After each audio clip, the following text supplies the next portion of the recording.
What's up, you guys? Sean Ross Sapp, managing editor of Fightful.com, FightfulWrestling.com, FightfulMMA.com, here for the NXT Takeover post show. At the end of this, I will also talk briefly about New Japan, new beginning in Sapporo. I did my match ratings for the top matches on that. Those are over at Fightful.com. You can get my match ratings after every Raw, SmackDown, pay-per-view, big shows like that. I do those all the time, and we do these post shows after Raw, SmackDown, pay-per-views. Also on the MMA side, obviously I can't right now. We got the UFC Charlotte wrap-up that I will hopefully do tonight, maybe tomorrow, but lots of stuff over at Fightful.com. We've broken a ton of stories, did a lot of work on the Enzo Amore thing this week, but we have exclusives like every single day, whether it's photos, videos, interviews, things like that. So if you haven't checked it out, go do that. Make it your new pro wrestling news destination. And of course, we have all your news for MMA and boxing as well. NXT Takeover, though, man, this was some kind of show. I am joined by Alex Pawlowski. Alex, what's up? Tonight marks the anniversary, the 1-year anniversary of me hosting NXT Takeover post show for the Rumble last year, since you were gone. With my also known as the night that wrestling died, part 3, because you hosted. Yeah, it's true. No, but my wife and daughter were still in the hospital after my wife giving birth. Yeah. Today we had my daughter's first birthday party. And happy birthday! Yeah, happy birthday, little Rosie. And I raced home, and I actually had to catch up. So I was watching on my computer the tag match while watching Ono and Dream, just going back and forth. And that was crazy and pretty awesome, actually. So what's your kid's middle name? Alice.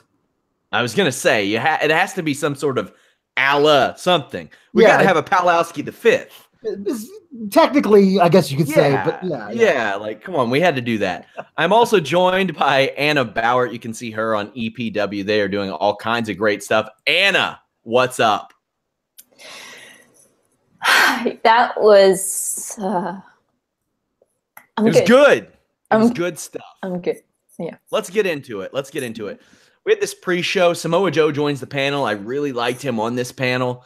He was a human being. He didn't ham it up. There was like one instance where he kind of picked on Sam Roberts, but why not? Just why not? He lended credibility to the panel without hamming it up. I like when Sam Roberts threw to him and referenced Shayna Baszler's MMA background, because Samoa Joe integrates a lot of that into his offense. So I thought that was good on both parts. Sad news, though. Nigel McGuinness was not there. That's sad. But I will say, as much crap as I give Percy Watson, I will give him plenty on the show. I didn't think he did that bad. I thought that Morrow carried quite a bit of this show very well. I love the video packages they did for Shayna Baszler and Ember Moon. Also, my other note for the pre-show, I don't think anybody has ever said UC to me in casual conversation, but I see it in every single pro wrestling conversation. Let's talk about the debuts in the crowd while we just kick this off. War Machine, as of right now, they have that War Machine name. Now, that doesn't necessarily mean that they will keep it. I don't know if they will or not, but there is a man in prison for raping and assaulting a woman by the name of War Machine, who is known within the combat sports world. But I think more than anything, there's the Marvel issue. Now, I don't know of any of what the trademarks may be that Marvel may hold with War Machine, but that could cause a concern. But Alex, what do you think they'll do? Do you think they'll retain that name? I mean, it's catchy, and it certainly fits their gimmick, but their gimmick is basically Killian Dane times 2, like it's the same basic idea. So I don't know how they're going to wind up doing stuff. I'm all for it. I love what they do in the ring. I don't care what they call themselves. You know what I mean? Like it's yeah. They'll figure out something catchy to call them. If they don't call them War Machine, I won't weep for them losing that name the way I will. Call them Bill and Ted for all I care. Yeah, exactly. Ricochet is also in the crowd, so it looks like he'll be going through NXT despite, or even in spite of the Enzo Amore situation and the title being abdicated. No rush for a call up there. Anna, what are you expecting out of Ricochet in NXT? Because this seems like definitely an environment in which he will thrive. Yeah, there are so many competitors for him. I mean, it is surprising that they don't bring him straight to 205 at this point. Possibly his stay in NXT will be short. But personally, I kind of hope that it isn't, because NXT seems to be the place to be and the place where you can actually have the freedom to do more or less what you want than main roster. So can I get a best of 7 with him and Almas and a best of 75 with him and Gargano? Because at this point, you could match up so many different people. Just pick them out of a hat in this NXT roster. I will say, though, that if they change his name from Ricochet, that I will be upset about, because that's him. He bounces all over the ring, and if he bounces at you the wrong way, he'll kill you. Also, is there ever a dude with an actual name less fitting for what he does in the ring than Trevor Mann? Yeah, Trevor. He may face the same issue. There's also a Marvel character named Ricochet that might be trademarked. That's true. So no rapists, so we're onto something good. Yeah, yeah. Also, EC3, you all may have seen about a half an hour before he debuted. I posted a little GIF of him. He will be premiering on the NXT brand. Very cool. He got a great ovation. A lot of people wondered, will anybody know who he is? Because he came into TNA in a time where people just did not watch the show. But it's very clear that he has transcended whatever failures they have had as it pertains to an audience. Anna, what do you see out of EC3? Because he doesn't necessarily fit the mold of a lot of guys in NXT right now. He's not, known as like the high spot guy. He's not known as the super fast paced guy, but maybe he can offer a little bit of a different change of pace. Yeah, and I think that's why it's perfect for him at this point. Again, he's another one where I don't know how long he'll stay down here for, whenever the next Soup Shake is. I'm guessing after WrestleMania. But I guess Sonya Deville was kind of the entry point, and then Shayna Baszler just next leveled that style. But there was not one really like her before she stepped into the division. So I think EC3 can do something like that, and that'll be awesome. Alex, he's keeping his name, but he gained a space. Yes, he did. EC.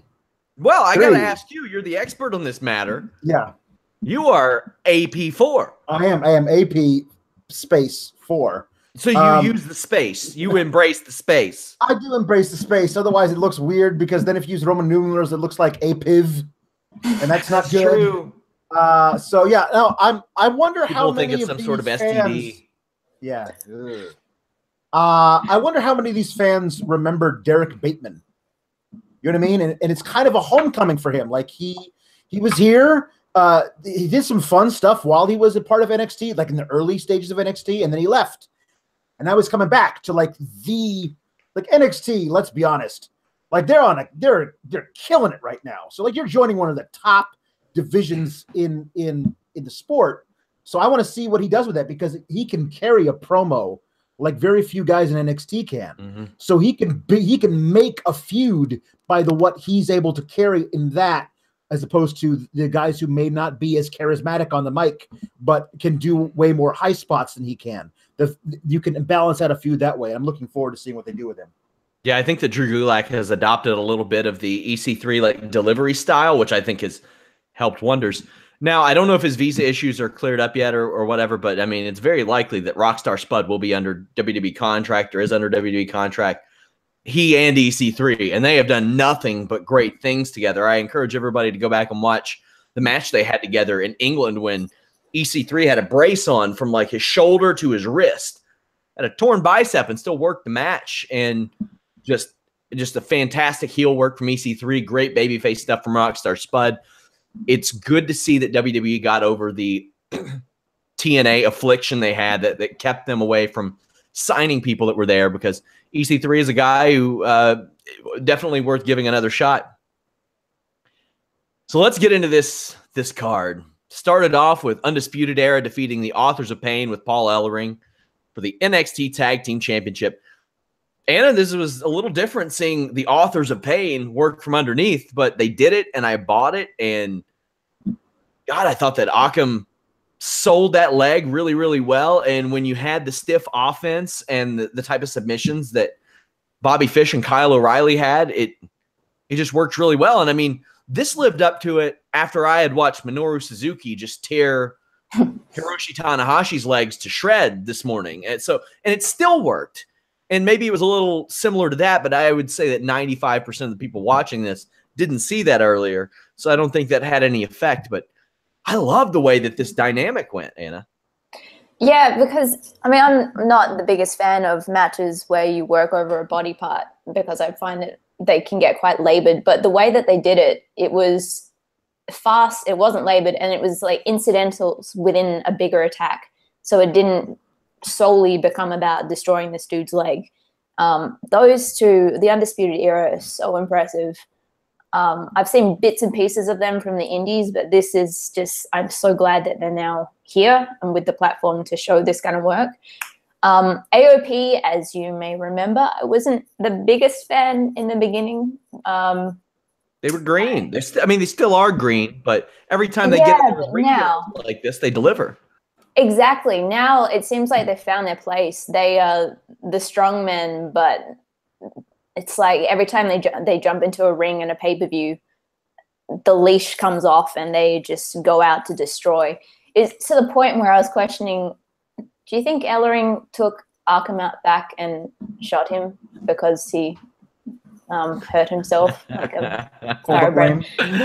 Yeah. He is the Michael Vick of WWE managers. Like in his backyard, there's just 300-pound pro wrestler bodies that he's just been like, you're no good anymore. You're done. You know that man, ironically, that man used to race in Iditarod races with like the Huskies and shit. Paul Ellering did. He's a legend. The thing about Authors of Pain that I really like is they're able to speed it up and work like Undisputed Era, and Undisputed Era are able to grab Akam and Razor and like suplex them if they want. Like they can seamlessly transition out of each other's styles. Now, Bobby Fish did an exploder suplex on Razor. Yeah. That's insane. Like 13 years ago, WWE's pushing Kenzo Suzuki and Luther Reigns, and like a Mark Jindrak would have thrived in this situation, but they had all these big, giant guys who couldn't do anything. If they would have had these two guys back then, well, one, I wonder if they would have had the motivation to improve. So they just would have either gotten this way or left. But, like, man, they would have killed to have these two guys back then. And I just thought the clash of styles was really good. The crowd was hot. Being able to be carried even, or not even carried, hold your own like this, for as young in the wrestling game as these two are, it's pretty impressive. Alex, what did you think of this match? I give Authors of Pain all the credit in the world, because when I first saw these two guys, I was like, what? This is just these two giant dudes in SWAT outfits, and they're vaguely ethnic. Like, you don't really know what they are. They're just not from here, and they would yell things in a foreign language. I was like, oh, well, there your heels are. And I thought, okay, fine, they're big and everything, and they throw dudes around, okay, but fine. And every match they've had at a takeover, they've improved. Like, if you think about the idea of one of them selling limb damage for the entire match and finally tagging in his partner who just goes nuts and like fall away slam while he does a Samoan drop, all that kind of stuff. Like, if you think about what they were when they started and thinking about what this was tonight, you're like, there's no way they're ever going to get to that point. But to their credit, they learned from the likes of having programs with TM61, DIY, The Revival, now Undisputed Era, Sanity, all these guys who are consummate professionals who can say, hey, kid, if you're willing to learn, I'll teach you some shit. And it was, these guys have had excellent matches with all of those teams, and it's not like they were being carried through all of them. They did their work, and they did it well. And now I am ready for them to debut on Raw, if not tomorrow, and start wrecking stuff on Raw's tag division, because Raw's tag division sorely needs a team like this. And my God, I'm salivating at Jason Jordan and Seth Rollins breaking up because these two guys came in and stole their cookies, because this is going to be really, really great. Yeah, and like you said, I mean, I don't think you can be carried through that many consecutive matches like that. And this is the team that, you know, that Vince McMahon will just salivate at the idea of breaking them up one day and going with the singles. In my opinion, yeah, try to and not just because Ellering's with them, let them try to be the new Road Warriors. And if one of them shows something that says, okay, maybe we should break them up, then do it. But like, I remember when they broke up the Hart Dynasty, like there was no reason. Like, why'd you do that? So Natty could fart, you could fire Harry Smith, and TJ could eventually team up with somebody else. Like, there was no reason. So I hope that that they don't get that type of treatment.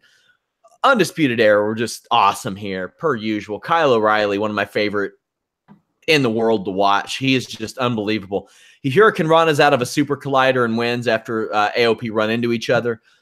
Occam had this like murderous period where he did like a capture suplex and a buckle bomb, and his knees in the corner were real good. This was just A+. And, you know, I'm sure that Bobby Fish and Kyle O'Reilly like having a guy who has experience in Bellator MMA to go toe-to-toe with, like chain wrestling and doing stuff like that. Just awesome stuff. And I remember when the talking point, like 6 months into the Performance Center, was, the Performance Center hasn't created anybody. Huh? like they could just whip them out in 6 months. And now you got like Charlotte, Alexa Bliss, Authors of Pain, Chad Gable, just so many like people in a short amount of time that have exploded. So kudos there. Anna, anything else on this before we move along?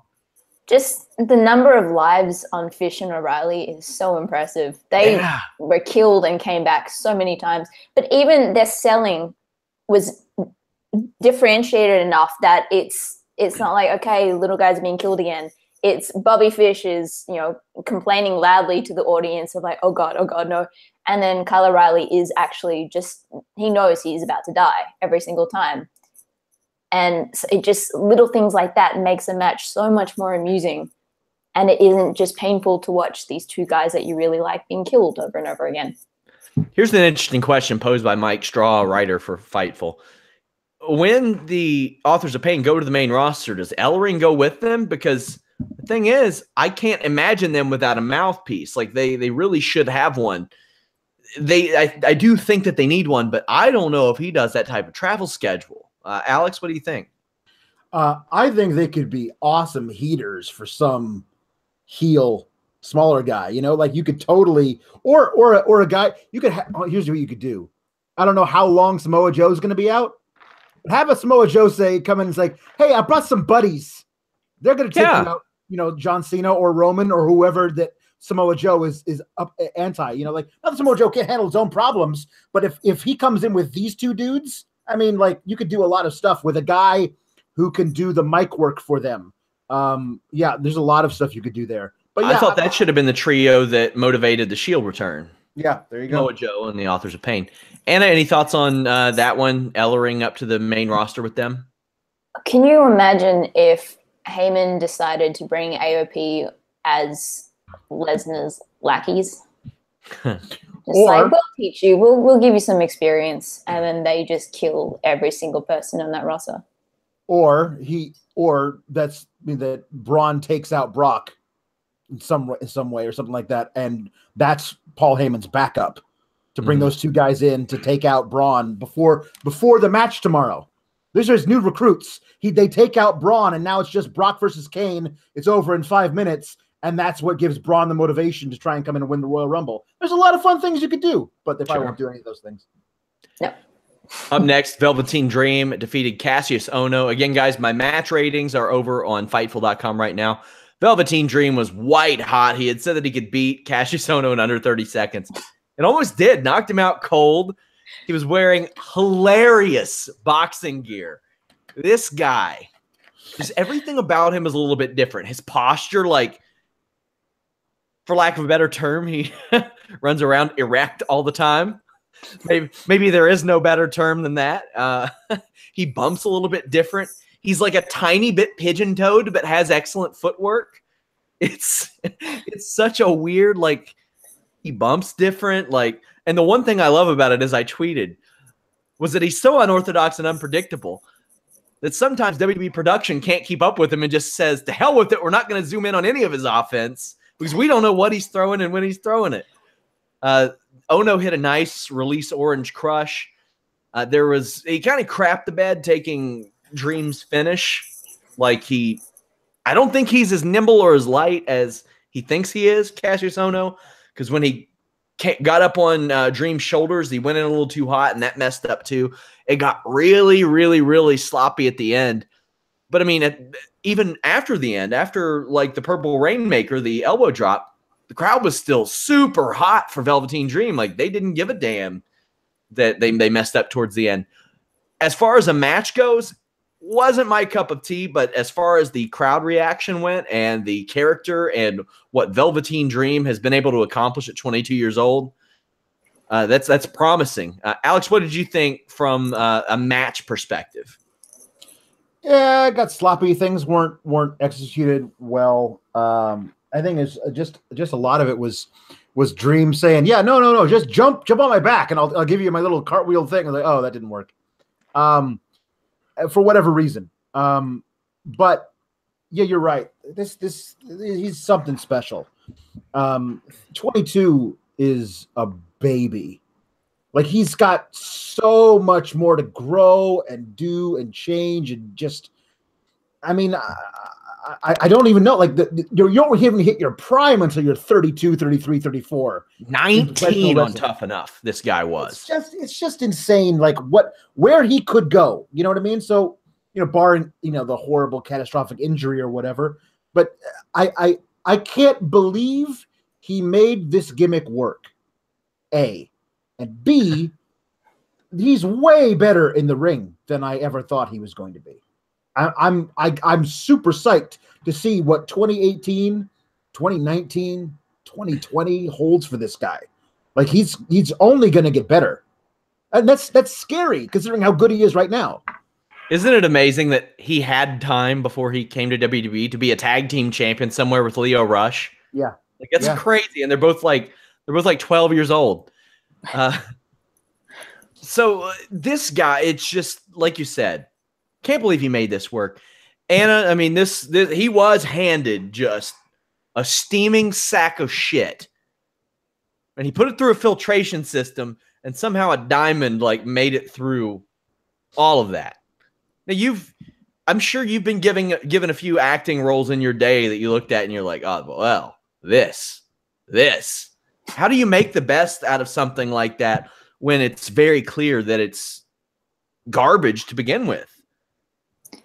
Well, there are a lot of roles like that, but you try your best to find the humanity in them and turn crap into something three-dimensional.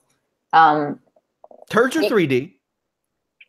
Yeah, yes, good point. But you give it a name, you put glasses on it, you give it an income and a mortgage and all that kind of stuff, and make it a person, make people feel for them. I remember seeing this guy back at NXT in Australia in 2016 when this gimmick was just beginning. And even then, the crowd didn't really know what to make of him, but he, by the end of it, had them in his palm.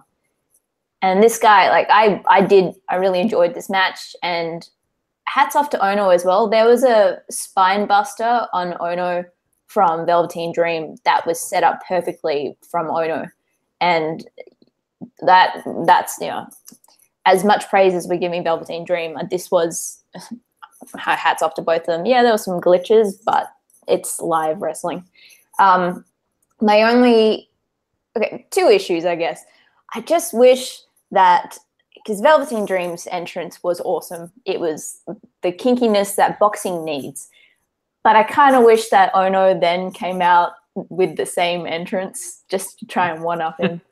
But my real gripe, not a gripe, it's more with someone like Velveteen Dream, his character is like he can deliver in ring. We've seen that. We know we can do this. But when you have someone like this who can do that kind of a magic with a simple story as Say My Name, capitalize on that. The next program should be built more than this. It should give him more substance to be able to work with. So when it comes to actually the next pay-per-view, there is just so much more there for them to play with. That's my only thing. Yeah, Cassius Ohno is like kind of where Tyler Breeze was and where Ty Dillinger was. He's there to lose on these shows and stuff, and I think he does that well. The match I thought was below average, but man, that crowd reaction brought it up in my estimation. I do want to say that I guess he was dinged up after his match with Aleister Black, which is why he wasn't in that tournament. A lot of people were. A lot of people came out of that pay-per-view hurt. Yeah. I think Wolf is still hurt. You know what I mean? Like that's why Sanity. He's back. He's back now. But you know what I mean. But I guess what I'm saying is, they realized what they had in him after that match with Black, and they knew they couldn't use him for the tournament like they wanted to.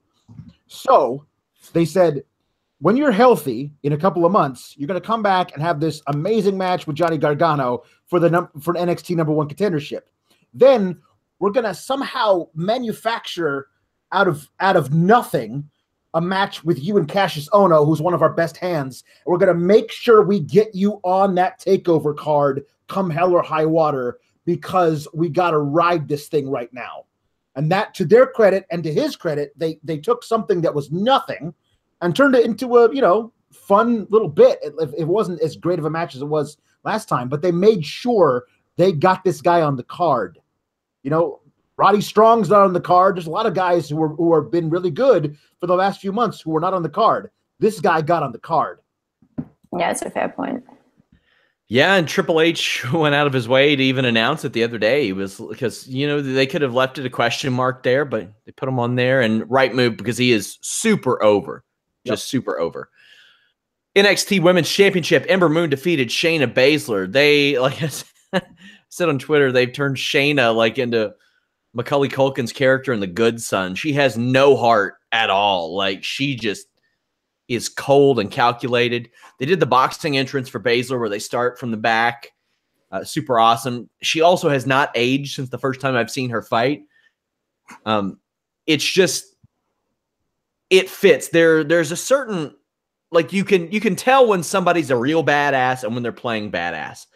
And especially, like, I've seen a lot of wrestlers who try to play this gimmick and they're playing the gimmick. Shayna Baszler is this. This is what she's done for 15 years. I mean, she helped usher in women's MMA. So it's not a playing thing for her. So when she does it, I'm just like, man. And as I said on Twitter, there's a certain aura about a pro wrestling match when you know it's a work, but you know that one person has the other's life in their hands if they so choose. Like, if Shayna Baszler wants to end that at any certain point, she can. Like, that's just, she's able to. The Baszler arm breaker, man, that is an instant way of getting me to buy, okay, this person's at a disadvantage. Hot dog. Ember Moon hit that eclipse with her bad arm, and I thought that was just such a great moment. Ember Moon, outside of the armbar sell that I'll talk about in a minute, her selling was really, really incredible during this. Anna, what stood out to you most in this match between these two? Because we had a very young and pro wrestling from a WWE aspect, Shayna Baszler, against a woman who has struggled on the mic in Ember Moon, but in the ring always delivers. I love this match because it's so different to what we've seen from this division.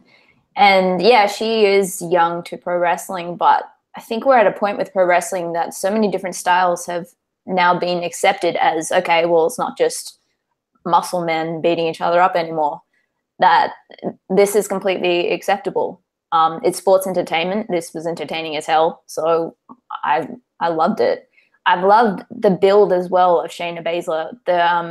The part that we saw where she stepped into the training session and choked the chick out, and then what she did to Dakota Kai's arm was awesome. And this whole thing is just, she's like, it's the same thing as, as I said before, I'm not a big fan of working over a body part, but with her, I call it the Ron Swanson, April Ludgate effect from Parks and Rec. They are so miserable a person, but they take so much glee and joy in being miserable. And that's kind of like Shayna Baszler. She's like a little kid on the sidewalk dissecting a bug, just having so much fun. And that in turn is so much fun to watch her destroy these people. That finish was incredible. I really like this match. Trying to get my head together. Yeah, my two gripes again. I love the continuous drop kicks from Moon, but then she went and posed with her back to Baszler. And I know it's only the start of the match and all that kind of... It's stupid. Yeah, it's just like gleaming holes in logic when it comes to this stuff. Natty does it all the time on the main roster. I hate it. Like she'll knock somebody down and she'll pose like this. Yeah, but that's the point with Natty now. It's like, well, I just expect that that's just her character. She's not very smart. Whereas Ember Moon, you kind of expect more from her. She's very savvy in the ring. Yeah, and then the second point was the arm selling that I'm sure you'll get to in a minute. Yeah, I will. Baszler kicked the crap out of Moon with a few hard kicks, and then Moon did the same. But I think Moon has one of the best suicide dives in WWE. She goes full speed. She always hits it perfectly. Later on, Baszler applies an armbar after the medical team checks on Ember. Now, good for the ref, I want to say, for checking on the shoulders of Ember all the time throughout this. You're not supposed to sell that straight, at least if you want it to make any sense. That is elbow dislocation that long. And I'm sure that Shayna feels the same way, knowing where she got her training from. You just don't do that. You sell it in a different way to make it look like it's almost in, but it's not in. Otherwise, you make somebody's technique look kind of shitty, like Shayna Baszler's, because you just can't survive an armbar that long without having your elbow socket just dislocated and ripped out. Other than that, I thought that Ember Moon's selling was very good. She would roll up Baszler for the pin after the match. Baszler choked out Ember Moon, and Percy Watson's like, she's trying to end Ember Moon's career. And I'm like, bro, it's a rear naked choke. It is not that serious. She'll wake up briefly unless Baszler keeps it on for 2.5 minutes. Then she's going to be on Investigation Discovery in a couple of years or something. Alex, this match, I thought it was exceptional. Outside of that one little qualm, I loved it. I thought that the dynamic was excellent between these two. And if Ember Moon can basically translate the type of emotion she conveys in the ring to on the mic, I think she's going to make just be unbelievable in the future. Yeah, I love Ember Moon. I've loved her since she debuted, and she's fantastic in the ring. I think she's going to get better on the mic. I'm happy she's the champ. Shayna Baszler is my favorite character in NXT right now. There's something so interesting about her motivations. She was unstoppable in the Mae Young Classic until she came up against Kairi Sane. Kairi Sane got her lucky with the ribs and then worked on him and then hit the elbow on the ribs, and she was out, and she got pinned and she lost. And that if you extrapolate from there to when she comes back and chokes out Kairi Sane for the first time she's on NXT TV, it feels like that ate at her, like that she lost to Kairi Sane because her ribs got hurt, and she knows she's better than Kairi Sane, so she comes out, she takes her out immediately. I'm done.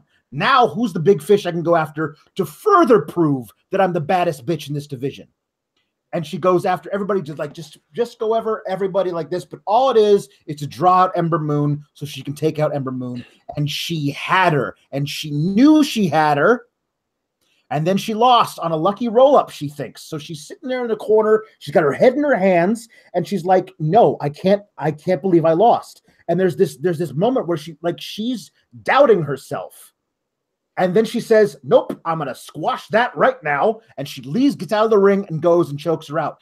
There's this really cool thing where Shayna Baszler, it feels like her own worst enemy is her own self-doubt. And she tries to fight against that so hard. And that's the motivation behind this bully character, is that she thinks somehow in the back of her head that she's not quite good enough. So to prove that to herself and everyone else, she overextends herself and really tries to hurt people. It's a very cool character, and nothing that I've seen as far in any women's division. I am really, really interested in where she goes with this, because I loved all of her persona in the ring. It reminds me of Pete Dunne, and the best actors steal from the best. And she's stealing a lot of that from Pete Dunne, of the stomp on your arm, look at the crowd and go, what? You know, like I'm just in here. Hey, if she can't hang with me, she shouldn't be in the ring with me. Like, it's a really cool thing that she's doing, and I love everything about it. And it's going to be her time, and it may be her time by the next takeover. She's really, really good. And that's why I have good actors on my shows, guys. They can break down stuff like that. I thought this was good stuff all around. Just really, really good, especially for somebody. I say young in pro wrestling, Shayna Baszler, but I mean, I know who she trained with. I trained with her trainer, and my trainers have trained with her other trainers. Like, I know what type of stuff that she's done, so it's hard to say that she's new to pro wrestling when she was taking bumps a decade ago in her catch wrestling training. But man, this combination was really good, and Ember Moon just keeps on delivering in the ring. Extreme Rules match. Aleister Black defeated Adam Cole. Aleister Black, just, you know, his entrance is awesome. One of the best in the world. I believe everything that he does. He throws a kick. I believe it could knock anybody out, or give him the old pant shitter, as we call it, the kick to the liver. They're going to double over in about a second and a half, and that's it. I believe it every single time. Black gets caught in the middle of a lion salt with a kendo stick. Then Cole brings it across Black's teeth, hits a backstabber. There were like 9 camera cuts while Cole stomped on Black. Then there was this really cool, like, electric chair, not an electric chair drop, more like an electric chair heave into a ladder that Cole slid down on his back and sold with his ass up in the air like he was sick at the hospital having to get a suppository. It was really great. A fireman's carry drop onto 2 chairs, which, okay, so when I say 2 chairs, I don't mean like with the ass of the chair up against each other. No. The top of the chair put together. Yeah. On top of the very lip of it. Ow! That sucks.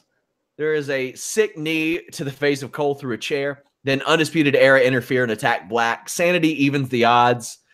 Killian Dane does a dive to the outside onto everybody. Then we come back, and Aleister Black hits the Meteora on Adam Cole through the announce table. Then Adam Cole catches him with a super kick, but Aleister Black lands Black Mass for the win. Thought this was a good match, solid. Man, Adam Cole, he's not getting the super push that I thought he would, but I don't think there's anything wrong with that. I think he's going to be just as over in getting beaten by Aleister Black as he would have anyway. Alex, your thoughts on this one? I was watching this match going, wow. Gosh, isn't that amazing that Aleister Black against 2 wildly different opponents had the best match of the last 2 takeovers? Oh, wait, I forgot. There's going to be this thing that's happening next. I should hold my tweet until later. And I'm glad I did. But this match still was phenomenal. And a lot better than I thought it was going to be.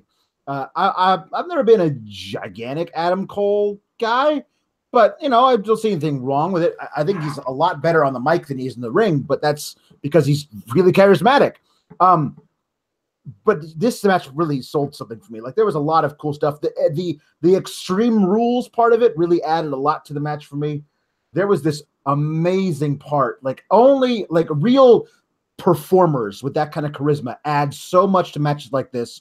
When Black and Cole are facing off with kendo sticks, and Black says, you know what? I don't need this.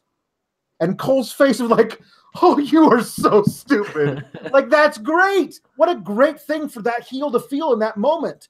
Like, you're giving me an advantage? I'm going to take it. And that was great. Your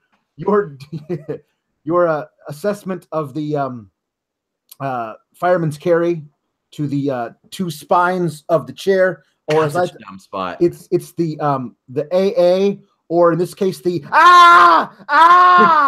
because that's what that was. That was one of the most painful spots I've ever seen. Like, that was horrifying. And I mean, Chris Jericho just said in a Q&A that the one-winged angel that he took, like, on the edge of a chair was the worst. And this one is a chair not flattened at all. No. Rough. Anna, what did you think of this match, and where do you think that each man respectively goes from here?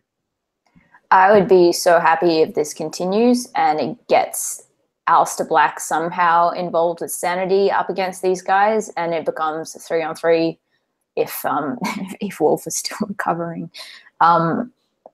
I love this, and having the added level of Extreme Rules, just it was like a whole new ballpark opened up to them with all these new little gadgets and fun stuff that they can play with to try and kill each other, and it was fantastic. I do like Adam Cole a lot. Part of me kind of hopes that the Young Bucks were watching somewhere, sitting on crossed fingers, hoping for the best for him. And I also love Aleister Black a lot. And so as enjoyable as this was, there were certain points like the chair spot, like Cole breaking his tailbone on that ladder and sliding down, and the kendo stick right to Aleister Black's liver, the shit spot. It was kind of hard to watch, but at the same time, I loved it, so I feel conflicted within myself as to what kind of person I am. Basically, at the end of the day, I want more of this. I want to see these guys face off again and again. Really liked it. Super kick to the head. Oh, that was straight to his head. That was no masking. Yep. On a show like this, when this, in my opinion, is like the 4th best match, that tells you how good this show is, because this was an exceptional match. An exceptional match. Very interested to find out what happens with an Aleister Black moving forward. I don't think Undisputed Era is going anywhere because they had the tag team titles. So, well, there's so many guys for the Undisputed Era to feud with. Yeah, and I love that that they always have that damned numbers game that they can pull out whenever they need to. And what I loved about this was the Extreme Rules allowed Sanity to get involved and be on this takeover, so we don't forget about them, because they should be next in line for Undisputed Era to feud with.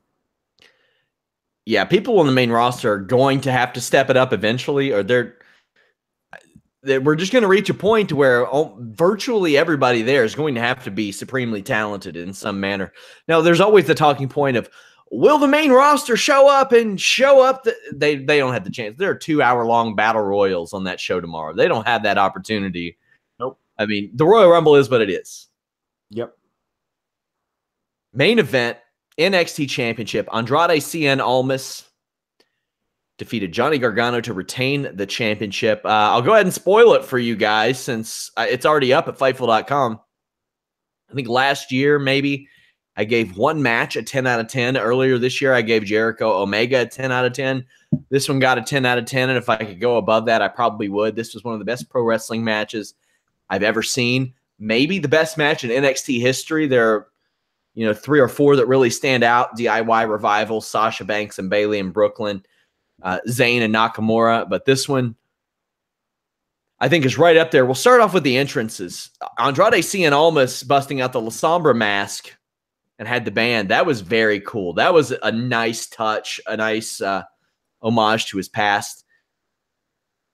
Did you think, Anna, that Tommaso Ciampa was wearing a mask? Italo Santana on Twitter actually tweeted, "I bet Ciampa is in one of the band." Yeah. I really wish that was the case. He had like a trombone disguised as or a crutch disguised as a trombone. Just slowly, yeah. You see the eyes underneath, yeah. I thought he was hiding in that trunk next to the announce table all night long. It was going to pop out at the end of the night. A lot of people were speculating, because there was a monitor underneath the ring, that Gargano was, or that Ciampa was under there the entire time. So there were a lot of people like kind of speculating in that regard. But I mean, I think that might have something to do with the ring apron they do too, the LED and stuff like that. There's some chain wrestling that starts this off. Then there's a series on the apron of avoided attacks that ends in Gargano eating the floor on a somersault senton attempt. Ouch. Here was like my only issue with Percy Watson's commentary. He gets super pissy about almost doing the thing where he like spiders into the ropes. And he's like, look, he can't do that. And I was like, man, he just countered an Irish whip. Like, I wish I could do that. Get over it. Gargano gets really fired up with his strikes and then hits a flying, swinging flatliner. Almost fights back after a slingshot spear and hits a really good reverse power bomb. Then this spinning back elbow that I've loved that he has adopted. It just looks good every time he does it. It almost gets 3. Then a Gargano super kick almost gets 3. And we haven't even gotten into it yet. Goes really crazy. Gargano hits a corner super kick, then almost flips out of a sunset flip power bomb, gets the knees in the corner. A series of counters leave both struggling to get up. And that series in particular, one of the best I've seen all year so far. We keep going. Slingshot apron DDT, lawn dart, which I think is one of the coolest moves around. Another super kick almost gets it done for Gargano. And at this point, I'm thinking like, all right, I saw one of their matches live. So I know they're capable of this. I saw another one on a takeover, and I'm still blown away. And I'm still like, I can't believe it's this good. By the end, and we'll keep going as it goes along. Alex, at what point did you realize this was going to be like something like all-time special? I don't know, man. It was like one of those things I was watching. I was like, can I get a fight forever chant here, people? Because that's what I'm thinking at home. And then I think it went on another 10 minutes. Like, and it didn't stop. And I was watching it going, now, oh, I see what spot they're setting up because I've watched their 2 matches before, and they were setting it up. But then they didn't do the spot. They did a counter to the spot because they knew we had seen those spots before. Like, all their greatest hits were there, but they were done in a different way. The addition of Candice LeRae to counter Zelina Vega was one of the coolest things of the night. There's this match. I mean, by the end, I was watching. I was like, there's no way this isn't match of the year. Then 2 minutes later, I was like, there's no way this isn't match of the decade. Like, what tops this? Like, and a lot of it is because for me, I don't even know if it's the best match in NXT history. I mean, I know it is, but maybe it isn't simply because I don't know why these 2 guys don't have like a burning hatred for each other, or there's not a history like Bayley and Sasha had. Like, they had a history that allowed that match to be so much more cathartic. This one is just Johnny Gargano wanting his title and having lost already twice to Almas and just giving it his all in front of the crowd that he came up with in the Indies. Like, there's a lot to this, but God, it really is. Like, it's in ring. There's nothing like it that I've ever seen. My God, this match. So there is this just crazy stomp to the outside, more double knees. Gargano with another super kick to Almas, and then hits a spike reverse Rana. As my wife watched it, she goes, well, she gasped like 6 times during this match. She goes, was he supposed to land like that? Is he okay? I was like, I don't know, but I mean, he's up. Gargano escape, but then Zelina sends Gargano into the post. Hammerlock DDT, and Gargano kicks out. At this point, Gargano's been battling like this bloody, dry mouth for like 72 minutes, it seems like. Zelina tries to get involved, but Candice LeRae beats her ass something real proper. Real proper. My wife like flipped out for this. She loved it. She was waiting for it the whole time. Candice LeRae is into the fold. We all kind of saw it coming, Anna, but how do you think that Candice fits in moving forward? Do you think we're going to get a mixed tag or not in light of what happened later? I really hope we get a mixed tag. Was it last show? Yeah, it was the last show that I wanted that to happen. And it looks like we're finally getting it. It looks like we're finally getting Zelina in ring. And Candice is going to go straight on to NXT TV, hopefully.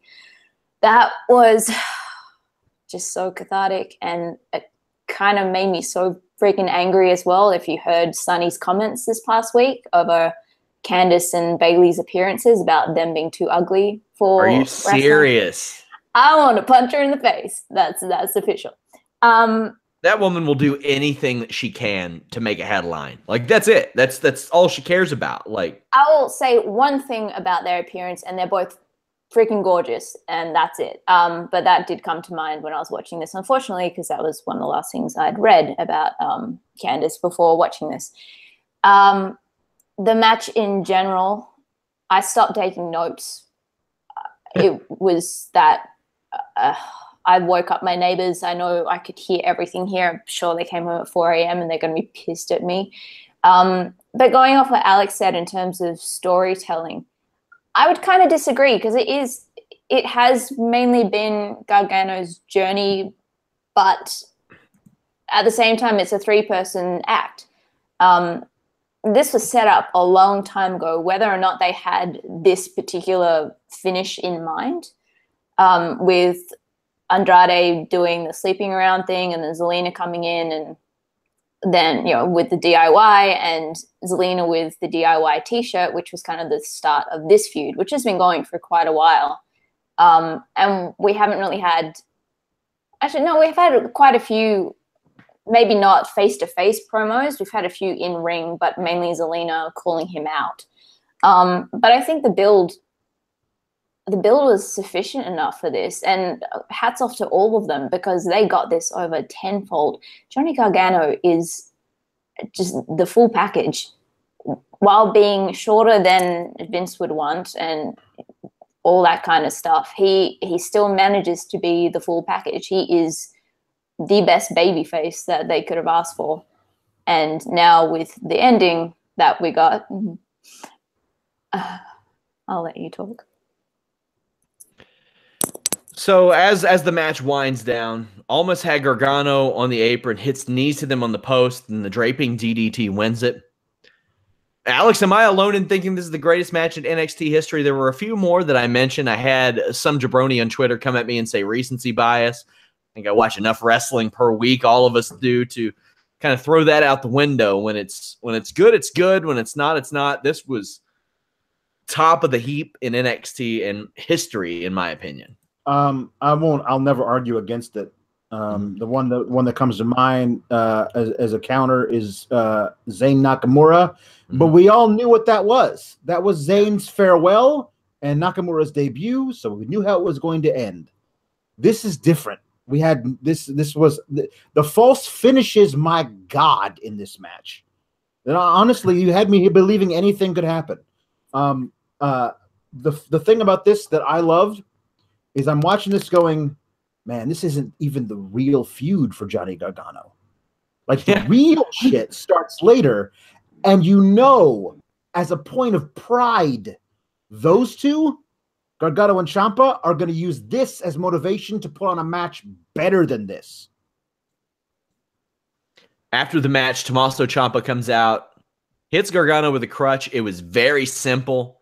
As we mentioned in the Fightful Wrestling Weekly last month, they were keeping very, very, very quiet about his impending return. That's it. That's one of them. And Ciampa, Gargano, and you got to imagine it's going to be headlining, or at least a premiere match, NXT Takeover weekend at WrestleMania. Doesn't even need the title. It is just such a, like, usually almost everybody when they come back gets a pop. They booed Ciampa. They were like, you son of a bitch. You did that to Johnny. Mm-hmm. That is good. And I think that even the people who were happy to see Ciampa back almost wanted to do the program justice, and they were like, no, we got to boo him. Mm-hmm. We got to boo him. Phenomenal stuff. Anna, your thoughts on the Ciampa return? WrestleMania weekend, yeah? Oh, yeah. Look, we knew it was coming, and even with the logo coming up at the end, after last time, they weren't going to get me again. No, they weren't going to get me again. I could hear the crowd screaming before I could see him, and then I kind of flipped out, and then Candice was just the perfect addition to that at the end. He probably did genuinely make his back bleed, but just having her there going, oh my God, your back's bleeding. It was so, this is the ride that just keeps on giving. This is like Space Mountain on crack. It's so good. I can't wait. I was kind of hoping he would shove Candice like a little bit. Yeah. I mean, like what? Just to like really establish. That's too much. This is between not him too and much. Johnny. It's too Chris much. Jericho punched Shawn Michaels Yeah, right but that's in the a mouth. that's a different era. setup than this.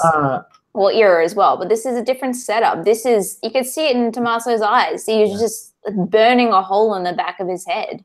Yeah, but he looks at Kit Kat bars that way. Like anything he looks at, like just a laser goes through it. Yeah, and when he's going for a Kit Kat, he's not also going for a Tim Tam. So there you go. What the hell's that mean? I can't believe you don't know what a Tim Tam I know what a Tam Tim Tam is. I just know what the hell it has to do with him shoving Candice LeRae. Laser focus. He hasn't shaved since he left. He hasn't trimmed that beard. It's all bushy. He's got a new shirt. That's the crazy bushy beard. It says Blackheart, and on the back it says "This is my moment." Like he's here. Like here's the thing. Here's the thing I love about this. Johnny Gargano is the best babyface they have on the roster in any brand. Undoubtedly. And Tommaso Ciampa has the potential to be the best heel. Like the guy that you boo, even though you know how good he is, you just hate his guts. He's wearing the big knee brace and the camo pants. Like he's Travis Bickle from Taxi Driver. Like this guy's unhinged. Like you say he's burning a hole in Johnny. I feel like he's looking at him with these dead eyes, like there's nothing left inside him. Like there's so much you can do with this feud. Yes. To answer your question, Sean, this has to be your marquee match at Mania weekend. The fact he's still wearing the knee brace has me concerned, but I think they're just playing it up. And I want this guy to be 100% because I want these dudes to go 45 minutes. I want it to just be the greatest thing we've ever seen. And I know that as a point of pride, these two guys want that too. And I'm so excited for this feud. Some match times for you. Gargano and Almas went 32.5 minutes. Black and Cole, 22. Ember Moon and Baszler went 10. Dream and Ono went 10:45. Undisputed Era, Authors of Pain went 14:50. Before we go, I wanted to tell you all a little bit about New Japan beginning in Sapporo. We were going to do live coverage tonight too, but something came up, and unfortunately, we'll have quick results. But I will talk a little bit about it on the Royal Rumble show as well. Elgin Kitamura, this was basic. Kitamura, they're trying to get over, and whenever I look at him, I am concerned because he has traps growing out of his ears. Tanahashi and Suzuki, that is a must-watch. If you don't want any spoilers, better click off now. Suzuki won the IWGP Intercontinental Championship, and man, he tore Tanahashi's knee apart. The story going into this has been that Suzuki like obsesses over winning with the same move every time, that Gotch-style pile driver, and he had it won, but then he just wanted to tear Tanahashi's knee up, and Tanahashi's been beat up for a while. So I wondered how this match would go. I didn't have any doubts that they would deliver in this main event slot because it was an important one, but they really stepped it up. A really old Suzuki who hasn't slowed down and a really beat up Tanahashi had an awesome match that on any other weekend you would hear the wrestling world just raving about. But because of NXT TakeOver tonight and Almas Gargano, it may be forgotten a little bit. The match eventually ended in a ref stoppage, which is a nice way to get the belt off of Tanahashi without having him pinned or actually submitted. Got to wonder about the Jay White thing, though, because they brought him in. They had a bunch of vignettes, and he lost.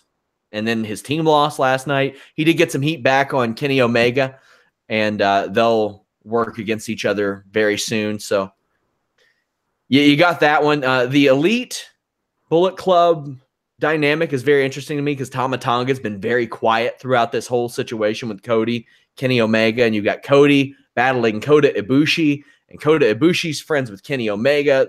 I would imagine there's a major splinter happening, and I wouldn't doubt that they integrate the All In show as well, but there's some decent stuff on the New Japan New Beginning in Sapporo show, but the Tanahashi-Suzuki match is a must-watch in my opinion.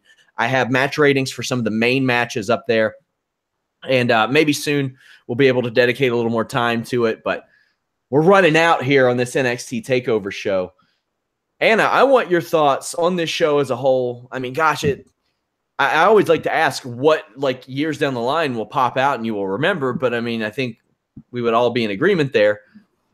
What maybe surprised you on this show that you didn't expect to be so good or to stand out? Honestly, I didn't expect the championship match to be what it was. This was, I mean, we've spoken about this before. The championship matches tend to be slower paced on the NXT takeovers. The last one was probably the best one we've had in a while. This was in a different field, let alone them hitting it out of the ballpark. They were like across town territory. And the Extreme Rules match, I think, as well. Maybe years from now we won't remember it, but this is definitely one on the map, I would say. Yeah, there's NXT championship matches in recent years. It's been like Drew McIntyre, who can work a really fast style, but I mean, he had been working with Bobby Roode, who does not ever work that. A Shinsuke Nakamura that, depending on what end of the bed he rolls out of, what kind of Nakamura you'll get these days. Samoa Joe, who also can work that style, but often caters to what his opponent does, and they'll slow it down and be more methodical. Finn Balor, Kevin Owens, who weren't really working that as much in NXT. So, yeah, this was an opportunity for this championship to really shine and to take all the attention, and that ain't easy to do with the matches we had tonight. So that's incredibly impressive. Alex, same question posed to you. We're going to look at this as look back on this and think, man, this was an amazing match. And it was the start of matches better than it. I have no doubt that this is the best match on NXT. And in a year, you won't be able to say that this tonight was the best match in NXT, because things will surpass it. Because they've gotten past the era of the Triple H style of main event, where you have Bobby Roode working somebody's limb, and it's just let's 25 minutes of good solid limb work, and no. Now we're going to do 32 minutes of crazy, amazing in-ring psychology and false finishes, and just telling a story that like the idea that you have guys on the roster now like Almas, who's still champ, like Gargano, like Ciampa, like Ricochet now, like Aleister Black. You have all these people that can go out, and they're going to take, I believe all these guys take tonight and they say, that was amazing. I'm going to top that. And when you have guys of that caliber seeing that and saying that, my God, what we're in for. NXT is absolutely the best promotion to me on the planet. And I cannot wait to see where they go from here. Even though we're a little over time, I was talking to Shane Helms the other day, and I was like, what happened is I found a copy of Here Comes the Pain in an old PS2 the other day, and I looked at that roster, and I was like, my God, there's like, just look back at their 2003, 2004 roster. It was stupid, just stupid. And I'm like, I wonder how different the business would be if there was an NXT back then. And he said, well, they didn't give a shit about the NXT style guys back then. They wanted those big dudes. But if that mindset was around back then, I wonder just how different this wrestling landscape would be, and how many people, like how much sooner an AJ Styles would have come along. And NXT is such a valuable, just so valuable, because I think that eventually the smaller crowd will reflect the interests of the bigger crowd. That's why when people, a lot of times they'll say, well, what does the casual fan want? I was like, well, by and large, I would imagine they would want what the people that actually show up to watch wrestling and enjoy wrestling would also want. Who knows? Casual fan at the moment. Sorry, the casual fan at the moment is switching on for the big events and turning off straight away. So what are people paying money to see? What are the people that really like wrestling paying to see? Well, chances are, if that's why they like wrestling, that might make somebody else like wrestling. The casual fan probably wants exciting things on their television. Yeah. You know? Guys, of course, we have a post-Royal Rumble show over at Fightful.com tomorrow night. You can subscribe, iTunes, Stitcher, YouTube, Libsyn. I think we're on Spotify, even Google Play. We're everywhere. Leave us a thumbs up. That really helps. If you listen on iTunes, rate, review. let people know about it. Share the link, all that good stuff. It really helps. Visit Fightful.com for all your MMA, pro wrestling, boxing news needs. Maybe you're new to it. Some of the things we do different. We write about some of the bigger stories, but if there are smaller stories, we compile them at the beginning and end of the day for a fight size update. That way you're not clicking on a million different things. We've got tons of great podcasts every week with exclusive guests from the worlds of wrestling and MMA. All kinds of cool stuff. I think I'm going to do a UFC Charlotte wrap-up that should go about 15, 20 minutes maybe soon, so watch out for that. You all can follow Anna Bauert at Anna Bauert? Yes. Hot dog. And follow Alex at Pawlowski, space the fourth on Twitter. You can follow me at Sean Ross Sapp. Follow us cross-platform at Fightful Online. Thank you guys so much. Until next time, we are out.